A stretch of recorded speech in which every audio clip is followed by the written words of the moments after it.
Welcome back, everybody. Draskyl again, doing another video on the premise of counters, and specifically, lane countering. Now, this is still a pretty diverse subject, so we're going to try to keep it as simple as we can. We're looking at the mid lane here. We're going to be watching a Pugna versus a Kunkka. So for those of you who don't know, Kunkka is very strong against Pugna because Pugna relies on mobility and being able to decrypify himself and life drain, or decrypify his enemies and life drain, to be able to live past the early stage in the game. So once you hit level 6, those are sort of your bread and butter abilities to make sure that you can stay alive. You're a very fast, movement speed-wise hero. And Kunkka kind of just eliminates your ability to run around and make use of that. So when you X-Mark and you Torrent and you Boat, Pugna is a very low strength gain hero, so naturally he does not have a lot of health. And if you self-decryp when you are getting X-marked to prevent physical damage, then you're just taking all the magical damage anyway. So besides that, Kunkka's laning phase is probably one of the strongest right now in Dota. There are a few heroes that can stand their ground against him in the mid lane, but more often than not, if you do see a Kunkka, chances are that hero is going to be favored, and most of the reasoning behind it is this skill right here, Tidebringer. Tidebringer doesn't cost any mana, and it does a tremendous amount of damage. Now, it is important to keep in mind that unlike in the past, Tidebringer is affected by armor. So when you Tidebringer off of a creep, it uses the hero's armor that you're hitting, not the creep's armor. So the higher level Kunkka gets, the more damage he's able to do. He can use Tidebringer more liberally, and he also pushes the wave, which is important. In a lot of matchups, this is true everywhere, but especially for mid. In a lot of matchups, the best way to win the lane is to push the lane.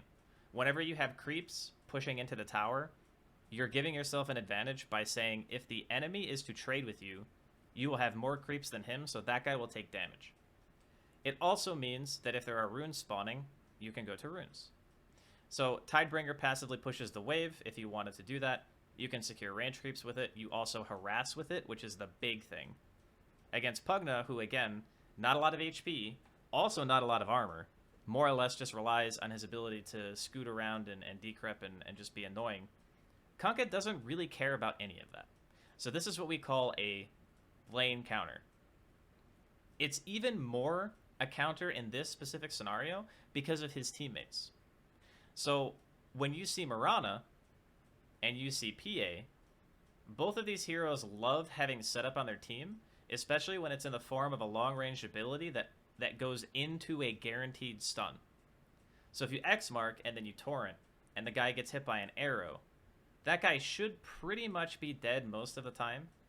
There's a Wyvern on the enemy team, but they have a pretty good chunk of magic damage. So in the early game, we could probably just say 10 to 15 minutes-ish, we shouldn't have to worry about Wyvern being able to save Pugna if the Mirana's around.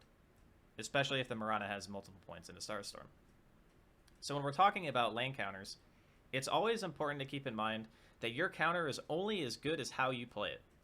So if you have this matchup in your pub, and you don't know why Kunkka is good against Pugna, if you're a newer player and you skill your hero wrong, or you don't really know how to play the lane, which fortunately for Kunkka, it's very easy. You normally just either Torrent the range creep and Tidebringer so you get it, or you Tidebringer to harass, and then the other guy just gets hard zoned. Eventually, that hero will probably not be able to occupy the same amount of space. And then once you hit 6, you can set up for kills, or in this case, if you have a Mirana, you can just set up for kills a little bit earlier. So we're going to play this a little bit fast here, because we are 30 seconds before the creep spawn. But we're just going to watch how the lane plays out. This is a high MMR game, by the way. It's around 8.6k average, I want to say. And we're going to leave things on 2x speed, because I want to talk about the stuff that is happening, but I don't want to turn this into simply just a laning video. But you can see the general tactic that he's employing here. On the first wave, he hit the range creep twice before using Tidebringer to guarantee that it didn't get denied, right? This is like basic laning 101 stuff. But you'll notice that Kunkka under his tower, with a tango going, also has a tremendous amount of HP. And one of the ways that Pugna wants to play the lane in general against most heroes because he has very high range and high damage, is doing what he's doing right now. You're just going to get clicked on a lot. But every time there's an opportunity for a Tidebringer that's going to make something happen, like deal some damage, get a creep, he's always doing it. Now here, there's a rotation coming in from the Mirana. This rotation, I guess we could click on the Pugna to find out. It may or may not have saved the Kunkka in the situation, but you could also just say he's baiting, right? He sees his Miranas here. He knows he can make this guy do some aggressive move, whatever, that's fine. He backs up. His Mirana gets the kill. Very nice. Mirana made a rotation. It was good. So when the Pugna dies, he's pushing the lane straight away. He's not just like hard locking it because he knows runes are up and he wants to make sure that he's continuing to get like that more advantage that you should have in a lane counter situation. So now we're level 4. This lane becomes harder to occupy for the Pugna the longer it goes on. The Pugna has done a really good job at like trading harass and making sure that he's trying to apply pressure even in a matchup that is not really going to be favored for him in this game at all. But now that X is available, and if it gets to like level 2 and 3 sooner or later, that X in a torrent plus arrow is just death. So it's important when talking about counters that people also understand the way that the opponent feels when they're playing the lane. It's very easy to play Dota and think about how your game's going because, you know, you're you. But in Pugna's case, the looming sense of getting X-marked into a torrent, into an arrow, is a lot to deal with, right? You're sitting there and you go, man, if the Mirana's not on the map, I'm feeling pressure. I'm feeling scared. I don't want to approach this creep wave because there is a chance that I could die. Now, obviously not literally right now, but say the Kunkka's level 8 or 9, or even 7 or 6 and has his ulti. That pressure is something that is very hard to discern for the player who has not been in that situation themselves. So when you are countering a hero like this, lane counter, always try to play the matchup to its utmost. Like, always try to play aggressive, always try to apply pressure. This goes for mid lane or side lanes. Because if you're not applying pressure, then you're not truly countering that hero. A true lane counter is when you walk to the lane and you basically establish your dominance on that lane. You get more denies, you get more CS, you potentially even kill the guy if it's in a 1v1, or you get him to the point where he can no longer occupy that space. Because once you force the enemy team to make a movement, then that is pressure. So let's go ahead and continue watching.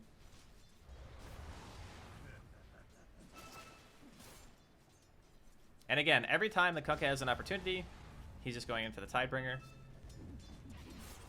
Looks like he doesn't much care for the... Oh, he did get the bottle fill. Okay. So he's got the bottle fill from the Mirana. There's a torrent into an arrow. This forces 2 TPs. 2 TPs. They're actually even going to kill him. So what does this mean as far as what the lane counter has done? The enemy team on their supports understand the situation that is occurring in the mid lane. They know that it's a solo brood top. They know that the Mirana is going to be wanting to throw arrows at mid because of X-Mark. So they also understand the lane dynamic that is currently happening and that they have to be quick to react in order to save. So not only does the 2 players occupying the mid lane understand the matchup, but the supports also understand the matchup because they're like, if this happens, we have to be here. And if you're talking about counters, then it's also important to understand how to play them. And if you play them and you know the matchup and the other people know the matchup, then this response is going to happen. Mid player gets gone on, supports TP, supports get counter kill. It feels kind of nice. So let's continue from here. It's only 3 minutes in, by the way.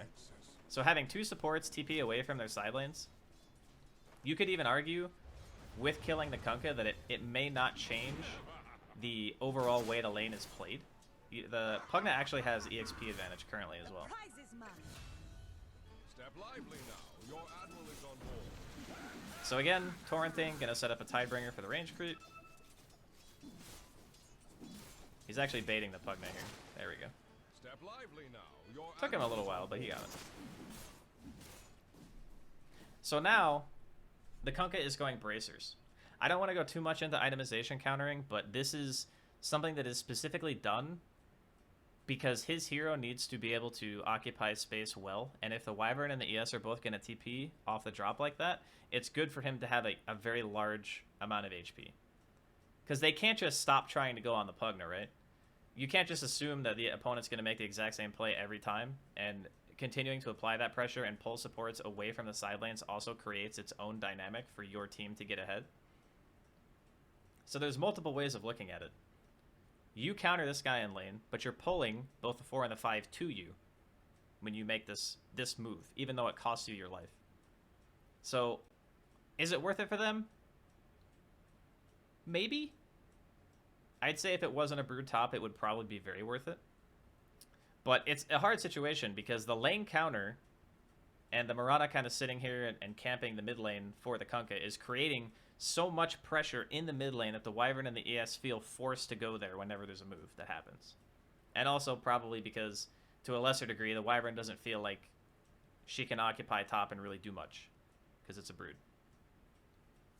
So we're going to go a little bit further. Step lively now. Your admiral is on board. Because when the lanes start to break down, then we're no longer really talking about lane counters anymore, and that's a different video for a different day. But so far, if we look at the CS, even with the death, the Kunkka is still ahead.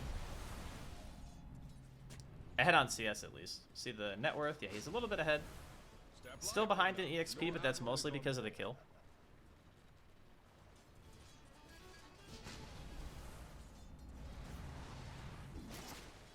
Alright, so we hit 6. He throws the boat. Both supports are here. And the Pugna dies anyway. The Pugna dies anyway. So how does this feel for the enemy team? We could say, probably feels pretty darn bad. Both supports are committed to the mid lane. They burned a TP. ES rolled in. The Pugna got comboed. And he still died, despite the reaction from his team. So hopefully this illustrates a bit more what it truly means to be a lane counter and what can be accomplished, even in a situation where maybe the first time you try to make a move, it doesn't work. Just remember that the lane doesn't necessarily get any better for you if you kill the guy once. Because a lane counter is a lane counter for a reason. It's not just like, oh, he died to me once, he's going to come back to lane and be super weak. That's not really what a true lane counter is. Over time, you will eventually either have to have outside help or you will have to just abandon that place on the map. And hopefully that will kind of give you a better understanding of how to counter people and like what it actually means in the future. But I don't really want to go too far past the 3rd rune spawn because this is a stage in the game where there's already a lot of moving parts and there's a brood involved and stuff, so I don't want to do like the whole game. Just hopefully giving you an idea of what it really means to counter a player, like for the first couple minutes of the game, at least in terms of specific hero matchups. But hopefully this was informational for you guys. Hope you're all having a wonderful day. If you want, you can check me out on Twitch, twitch.tv/Draskyl, just like it is in the YouTube. Have a good one, everybody, and we'll see you soon.